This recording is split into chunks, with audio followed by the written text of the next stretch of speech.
Hello, Seymour here. Please like this video and subscribe.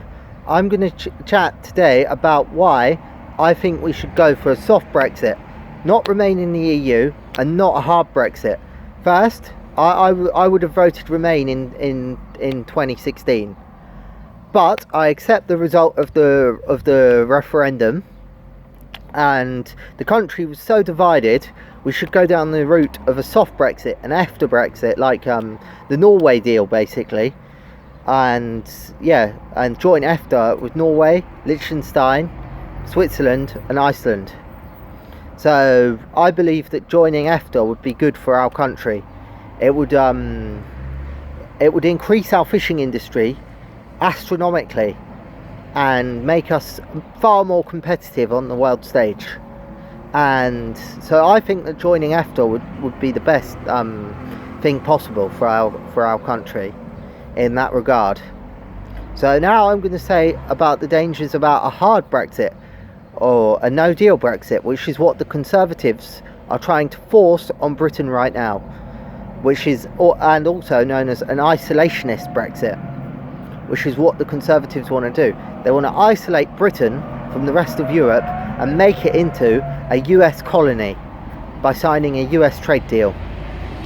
So the Conservatives want to go down this hard Brexit route or no deal, and the no deal is bad for the country. It could shrink our income by about 40%, I've read somewhere, which is a complete and utter disaster. I mean, it will be worse than what Argentina have shrunk in the last 50 to 100 years.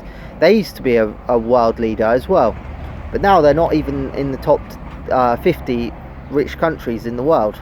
But going back to why Britain shouldn't sign the hard deal, well, they'd lose about 40% of their income, they'd lose their place on the world stage, and it would be a complete disaster for them, really.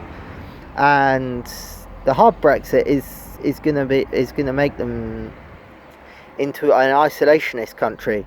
Like, it will completely destroy all of their industry and just everything that Britain has ever stood for, really.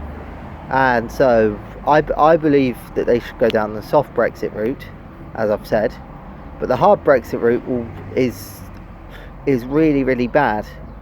But remaining in the EU is just as bad, because we'd be responsible for any bailouts in the European banking system, which is bad again.